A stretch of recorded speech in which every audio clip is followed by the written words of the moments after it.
Welcome everyone to our Brown Bag Artist Talk. I'd like to introduce Katrina Daniels, and she'll be taking over the moderation. Thank you. Thank you, Michelle. I thank you so much for joining us. And I wanted to just thank our team for all of their hard work to make this happen.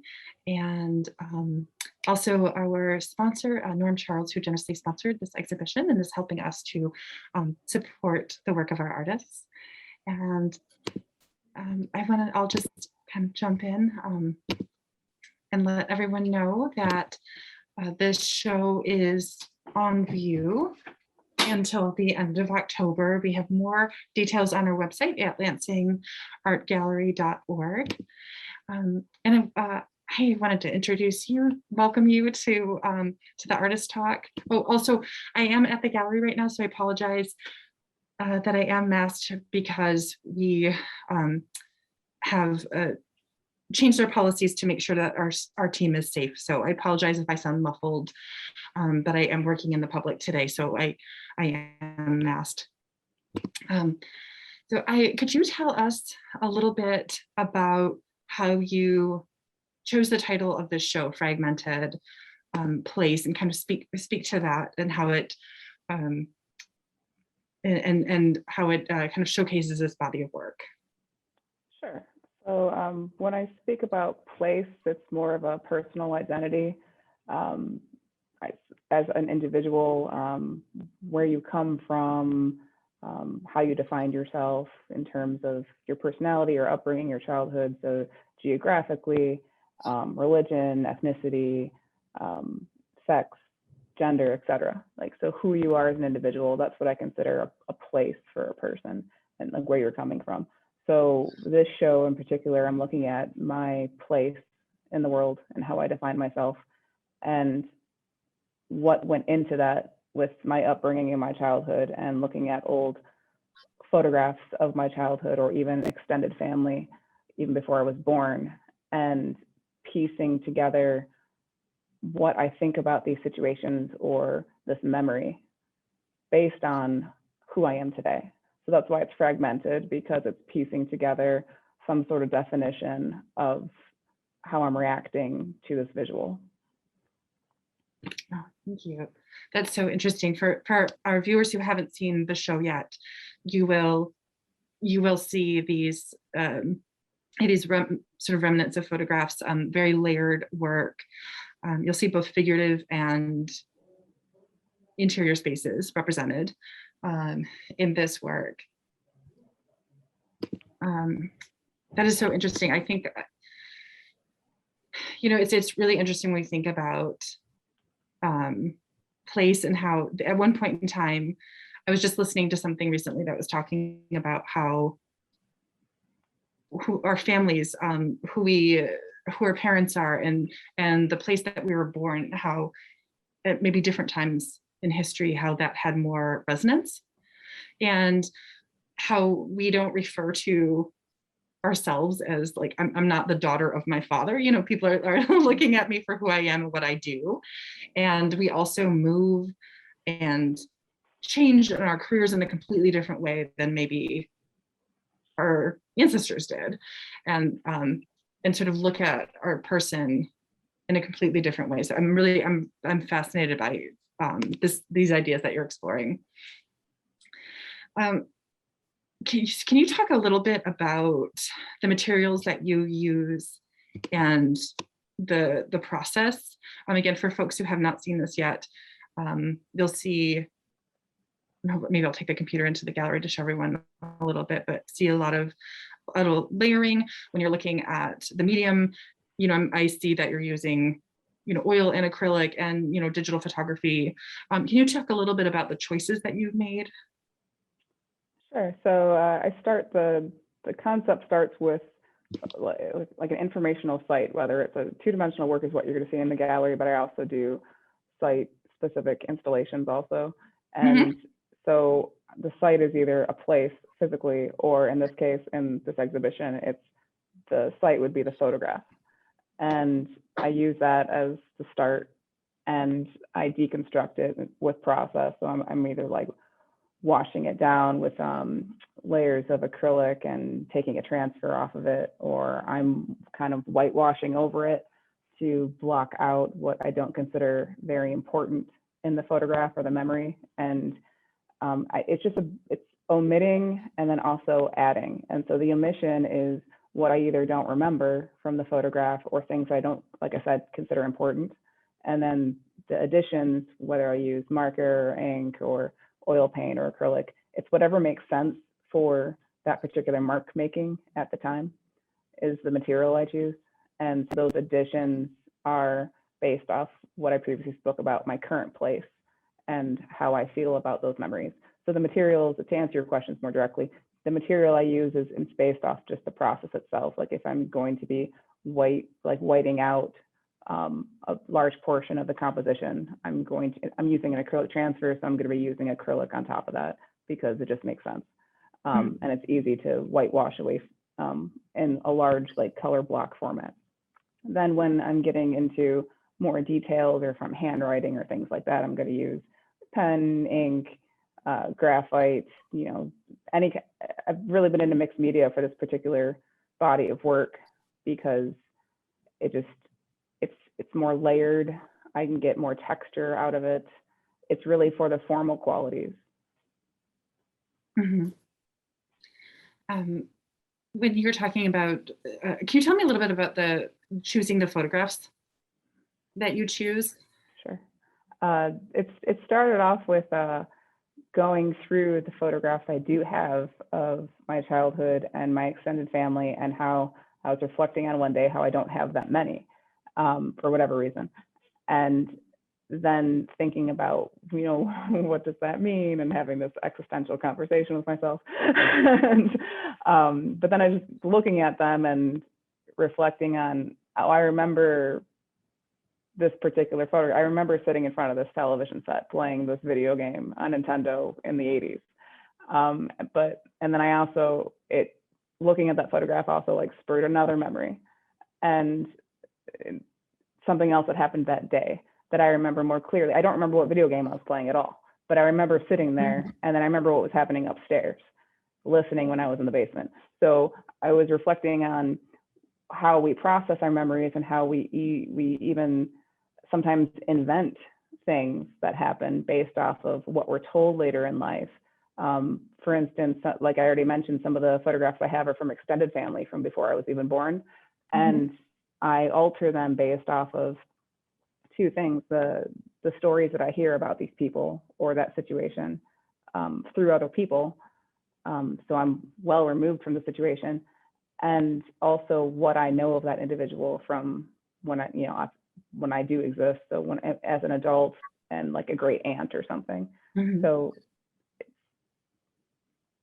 it depends on what the image is. But Have you ever chosen photographs outside of your family? Have you ever sort of looked at a photograph that maybe from an antique store or something like that, and kind of and sort of brought that in? So no, to answer your question. The photographs of the portraits that are in the show are all family photographs. And then I've been taking a lot of the larger scale works or the newer pieces, and those have been either landscapes or they've been interior shots of homes that I've lived in. So they're still quite personal. They just lack the presence of people. And I don't foresee using other people's photographs because the personal is so dynamic in the process. I have to be able to, the whole concept is, reflecting on my own cognition and how it's changed over the years and what that means of who I am as a person, as an individual, but also how do I fit in society as a system, and how we're all really the same, but we're not. And it's this really chaotic situation, but it's all somehow organized. So in order for that concept to work, I feel it has to be a personal photograph, either taken from the past or one that I take currently. That makes so much sense. I'm wondering so it sounds like this is a body of work that you've been working on for a little while, and I'm wondering if everything that's happened in the past, year and a half, what we're currently going through, has that had any effect on your work or your process? Um, it hasn't had like an obvious effect on the concept, but as far as the process, as an artist, I'm, speaking for myself, I get a lot of motivation. I get a lot of inspiration from other people's work, from seeing the world and people, and whether that be art or non-art, but just like being with society and being out in the world, and taking inspiration from landscape, or going into an art gallery and seeing someone else's work and being inspired. And so with what's happening lately, obviously with COVID and not being able to go out as much over the last year or two, and not being able to have those interactions with collaborations, it's harder to work in a silo for sure. One thing when we were closed to the public, and actually at some point even close to the staff team, when I finally was able to come back into this space, I was surprised about how much I missed the actual objects. Yeah. How much I missed not just like seeing the work digitally, but actually seeing it in person. And it deeply resonated with me when I was actually able to interact with it again in a way that surprised me. I understand that. I understand missing that experience of actually being in those spaces, and is very, very different than, a digital communication. And so you've touched a little bit on this, just kind of how your practice, sort of how COVID has affected your practice. But so I've looked back at some of your work on your website, and looking at some of your other pieces. Can you talk about how your work has changed over time? Yeah, it has, but I think the concept remained the same. It's just I'm taking different approaches to it. I've actually gotten a lot more transparent with the personal in the last couple of years. It used to be a lot more minimalistic, abstract, more design-based. It still is quite design-based as far as I'm focusing on the basics of color and shape and line in the compositions. But my thesis work, for instance, when I received my master's degree, was 100 blocks of wood, all painted a single color, a grid on the wall. And it was still talking about the same thing, about how we live in the organized chaos of living as humanity, as an individual, one shape amongst the grid, but somehow all fitting, like pieces in a puzzle, and everything's still making sense, but everyone still has their own individuality. So the concept has remained stable throughout all these years. However, I don't know, there was just a shift somewhere down the line where, I don't know, life experience, and you have to develop and grow and try new things. And I've been experimenting more with mixed media and finding it more, it's, I don't know, at least personally, I feel a little bit more free with not having to be so tight with rendering, or just letting a mark be a mark and on the canvas or on paper, and letting that gesture communicate for me, because really it communicates better than any kind of contrived composition I'm going to make, trying to communicate something specific, when just put it on paper and that's that. Don't try not to be so perfect about it. Mm-hmm. Yeah, I'm glad that you brought up this idea of design driven. I had that feeling when I saw your work.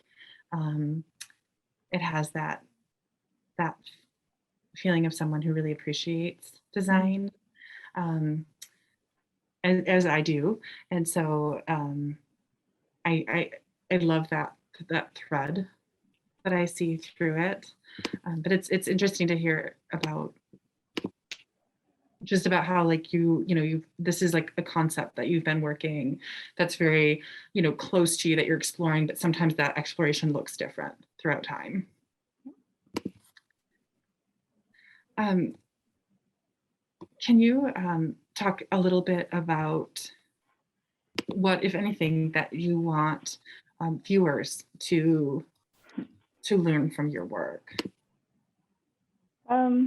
Well, it'd be nice if the concept was successful and other people, got it, so to speak.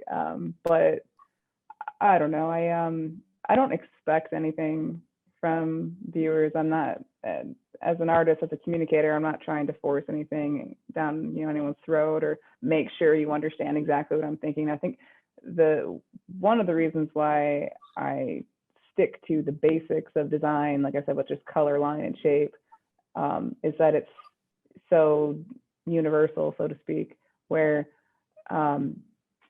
there's cultural definitions for what different colors mean, and a color can speak as a language. Like I said before, a mark can speak as a language.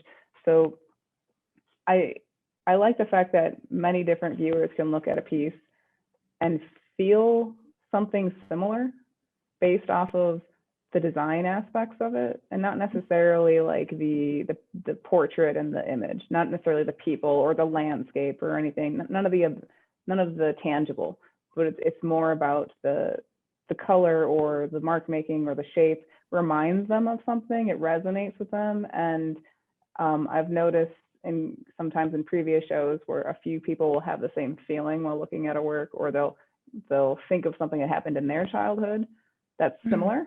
And that's great, because that is generally the concept. They just they're not speaking it in words, but they are, but they don't know it. But the fact that we are all the same, even though we're different. So I have a question from an audience member, and that is, in examining place through this exhibition, do you feel as though you've gained a better understanding of your place in the world, or is this exhibition the result of finding it? Oh, no, I haven't found my place yet. No. So we'll say this is yet another stepping stone. I like that question. Another, excuse me. Can you speak to any challenges that you have faced with your work, and how did you combat that? From the earliest I can remember, and I kind of touched on this before, where I want to make sure everything is like perfect. What's in my mind, I want that on the canvas, I want that on the paper. And the challenge is realizing it doesn't have to be, and usually it shouldn't be, honestly. And so a challenge is not to over render or over complicate a composition, or don't put all of my ideas in one piece. One idea can actually span a whole show. It can span many pieces. You just say it in different ways. And yeah, so just simplifying the concept and trying to stick to that instead of adding all of my thoughts into one confusing image that doesn't even make sense to myself. Which is something, I come from a design background, and so that is something that I think about in my own training as a designer is, like I remember speaking to somebody who was talking about, you don't have to have a sign that says like, if a house is well designed, it's a domestic setting, right? It's a space where where one resides, and you wouldn't need signage, to explain that, because the design there, right. Is sort of convincing enough, and sort of like it reads to people. Do you have a specific piece in this show, or maybe even a few pieces, that particularly resonate with you? going to be cliche and say I love my children all the same. But I don't. The sketch series, there's a few paintings in there that are dubbed sketch number 1, sketch number 2, sketch number 3. I think there's 5 of them or so. Those in particular, because the reason being is because those photographs are directly from my childhood. So that's one of them I was speaking to before, where it's an image of a girl in front of a TV playing a video game and in a basement. And so that series resonates with me just because they are more personal than the others are personal as well, but these are definitely more personal to me. I remember these scenes, if you will, in my mind. I remember living them. Mm-hmm. And something, when you were talking, I was imagining that piece in my mind, because I think I know which one you're talking about. So, and we can include some of these images into the video, but for folks who haven't seen the show yet, there are, works that are different scale, some that are very, very small, some that are much larger. Can you speak to the choices that you made about, which pieces you felt, would be maybe more impactful, or that you wanted, or how you use scale in your work? Sure. So a lot, this body of work is newer, so I'm still experimenting with a lot. So Sure. I did experiment with scale specifically. Originally, a lot of the smaller ones, like the minis, I call them, where they're just like a few inches squared or whatever. Those are the result of printing off a photograph from, an extended family photograph, and not wanting to blow them up and distort them that way, but want to distort them with the mark making. So that's just a very logical choice of keeping them the same, size as the photograph was. And then once I get into increased scale, was including the photograph in a composition as a focal point, but it itself is, has ornamentation around the photograph or something. So that needs to, these are just very logical choices. I need a larger frame, a larger canvas, a larger panel to work with if I'm going to, to add ornamentation to the photograph and frame it in a way, or add more mark making to it. And then the larger scale ones I think are the most recent, and those were because specifically I wanted to include a lot more mark making and visual language into the composition, and really explore my hand into the photograph, and see how far I can push how far I can distort the image and still make it look like an image of a kitchen, for instance. Still make it look like a kitchen while blocking out as much as possible with how I view this memory of a kitchen, if you will. So I just wanted more room to work with to see how far I could push it. Sure, that's interesting. Thank you. I also, when I think about scale too, I think about, and this probably is because of my role as an exhibition director, I think about how the scale affect the viewer experience, and how does that affect as a guest comes into the space. You have to walk up closer. It's a more intimate experience, right? Like when it's very small, and it might even be an experience that you have by yourself, because because you need to enter it, get so close to it. Whereas some of the larger works, when you come down the stairs, we have one of the work, forgive me, I forget the name of it, but it has like the red couch, I believe. And it's in a really like prominent space. And so it's something that you see right when you walk in. And then so you're actually going to be engaging with it, at many different angles, and experiencing it in a different way, maybe even experiencing it with the group that you came in. So I was kind of thinking about your work in that way, but I love thinking about just like the actual process and and sort of what liberty that scale gives you as an artist. I'm going to I'm gonna think about that when I see the show, when I walk through the show again. We have another question from our audience, and it says, you talked about not remembering all that was going on in the photo when you looked at them.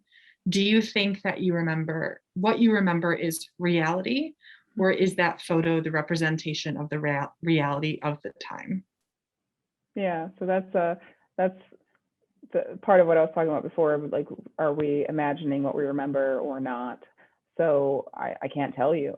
I can't tell you what the reality was. I can only tell you what I remember right now. And so that is my reality. That's, this mind, whatever, meld that's what, when I keep going back to your place, like my place as an individual, that's what it's based on, is everything that influenced you growing up is defined who you are today. And who I am today now looks back, and those memories are polluted, if you will, because I am now different. And so I have different feelings when I look at those photographs now. I remember things differently than when I was a child and I was the focal point in the photograph. What I was doing now, it all has different meaning. It all has a personal meaning that I don't know how else to explain that. It's just, yeah, it's a whole new reality. Do you think that there's an opportunity to sort of rewrite history by looking back at this work, and thinking, I think about, for me, some of the beliefs that I held near and dear to me when I was very young that have changed dramatically, or just because of my own life experiences. I am such a different person now than I was, in those spaces. Is there an opportunity to manipulate that history at all? Or is that something you're even interested in? I mean, yeah, I think we can. I think us as humans, we do manipulate history if we want to, especially when there's no witnesses other than ourselves. and we can, like, mentally, I mean, like, when we're looking back at our memories and how we want to frame that to ourselves now, and maybe we want to think about it differently because we didn't like who we were back then, or we didn't like the situation that we were in. So now it's like a defense mechanism, right? Or it's some form of self-denial. That's not what I'm doing with these photographs. I'm not denying anything. I'm not trying to mask anything over. I'm interested in how we as people are just, when we continue to grow, how our place is just defined differently. And we're so different. Everyone is so different, yet we're still the same. And that's just, I keep going back to that because that is the whole, like, that's the theme of all the work, is just humanity being this organized chaos. Mm-hmm. Yeah.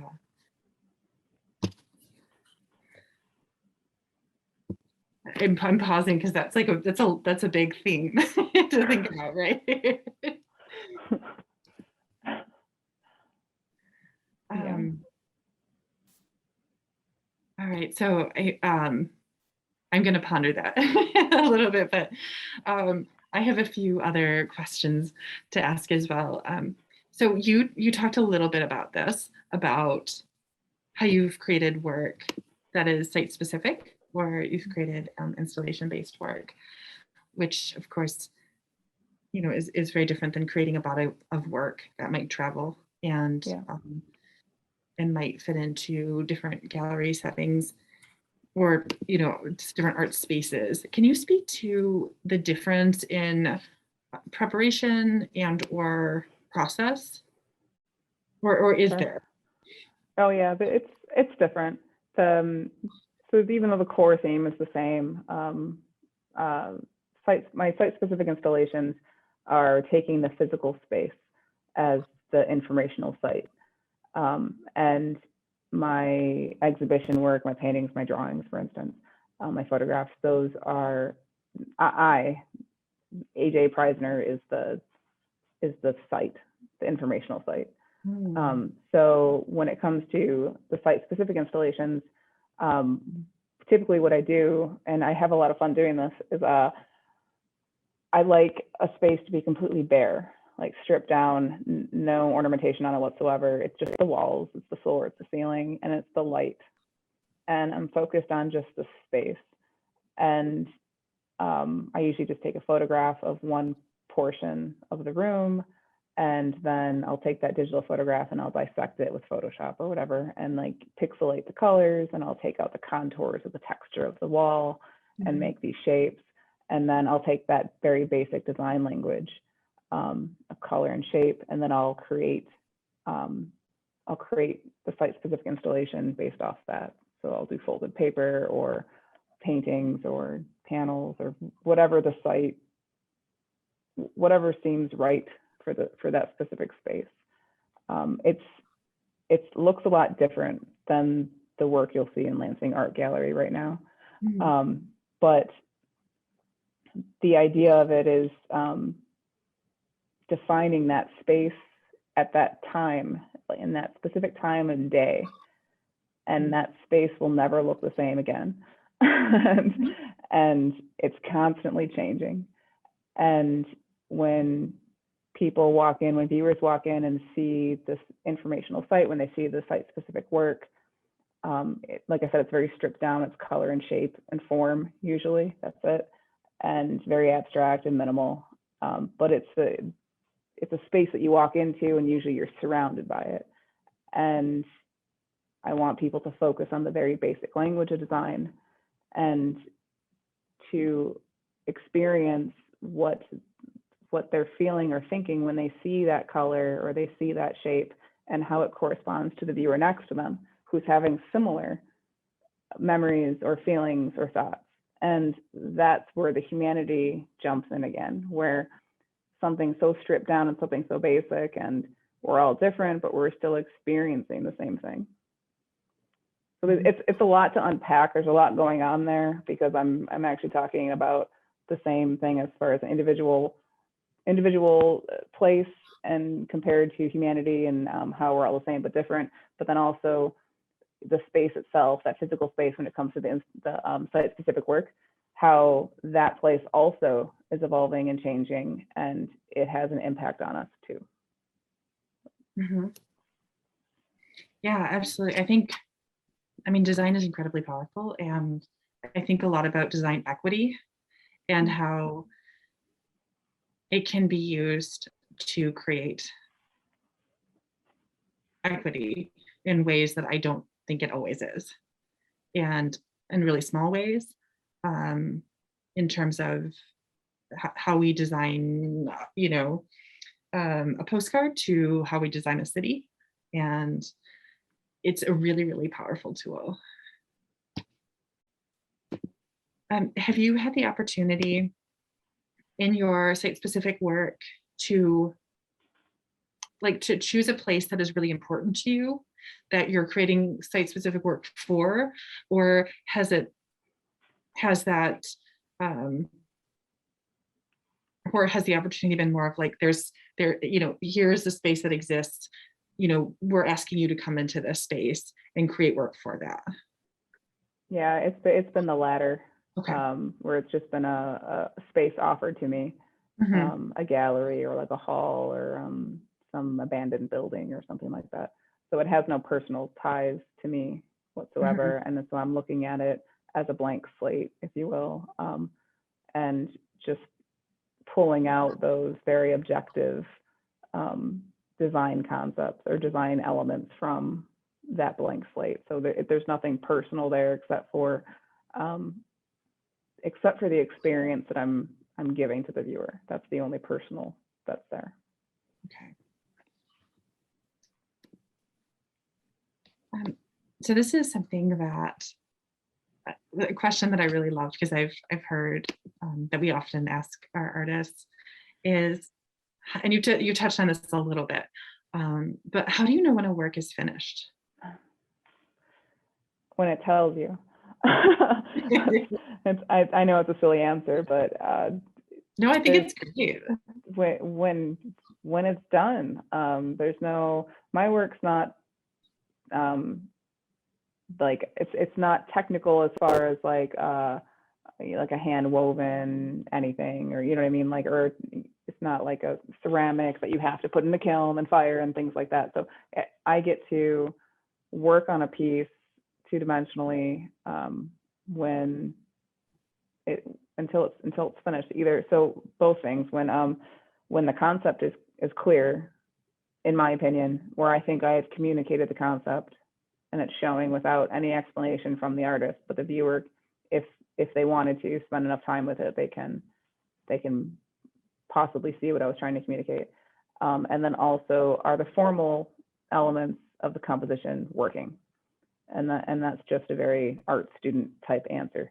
But is the design, is the color and the shape and the texture and the line and everything, is that all working together for a complete composition? Those are the only two things I'm really looking at when it comes to finishing a work. So I might have an idea and or a previous sketch that I have for a painting, and then it's sometimes I think, oh, I'm gonna bang this one out. This one's so like I got it down to a T, and like this is gonna be great. The sketch looks awesome. I'm gonna put on that canvas, and then it's so difficult. Like all of a sudden it's not working. And then other times I have this idea where I think it's a lot going on, but I'll try it out and we'll see where it goes. And then it ends up just falling into place. And I can't explain it. It works or it doesn't. Sometimes you just have to see it in the actual material and in the right colors and on the right substrate, or even in the right light. And then your opinion of it changes. Or I've had work before where I just believed in it so much. I knew it was gonna be good. Like I was gonna be satisfied with it. That's what I mean by good. And but I hated it when I was working on it. But I still convinced myself that this is going to satisfy me. It will. So I put it away, and then I brought it out like 4 weeks later. And then it's just like a whole, if you go to art school or you take art classes, you're always told to like step back, look at it with fresh eyes, take a walk around the building, come back to it. You're in your head too much. So I've done that before, and then I look at it, I'm like, oh no, that's done. It's fine. So it's really just whenever for me the concept is communicated, and then the formal qualities look harmonious together. Sure, I understand that. I find I've had exhibits that I've installed that feel like they just like jump up on the wall, and it just feels easy and seamless and thoughtful, and like everything just knew where it wanted to be. And I've had other ones that fight me where it's so hard, and I just feel like I'm going to get there, but why is this one so hard? Well, we have just a couple minutes left, so I want to be respectful of your time. Well, one question that that also we love to give as an organization, we're working with professional artists, but we're also an educational institution. And do you have any advice for emerging artists? Is there anything maybe that a mentor shared with you, or something that you learned in your journey that you could offer? Something that I wish I did, and I still don't do it necessarily as I should, but when I was in grad school, a lot of my peers or professional artists that I just worked alongside of or collaborated with, they always said, work every day. Doesn't matter how small it is. Doesn't even matter if you're creating something, you're just researching, you're just reading, or you just took a trip to the sculpture park or whatever gallery or whatever informational site you deem worthy of your work for inspiration. Or if you're at home and you're just doodling something for 10 minutes on a scrap piece of paper before you go to bed. Just do something with your work creatively, just once a day. And just to stay, not even motivated, but inspired, and to stay relevant to yourself, and to you don't know, as also as cliche as it sounds, you don't know where the ideas are going to come from. A simple doodle, I've done this before. It's a simple doodle I have when I'm stuck on a composition and I'm just doing something on a scrap piece of paper in my studio. I've used those scrap pieces of paper in paintings. I'll make a transfer and I'll put it in my next painting because it did something. That shape or that whatever I drew made sense at the time, and it communicated something of my thought process and like my cognition and who I am and what. Like, no one else made that, only I did, and that must define something about how I work and like mentally and how I work as an individual. So that's something that a lot of people that I knew in grad school spoke about, and if you could go back and like in my teens even, I think that would be something I would do every day, is just make something or research something every day.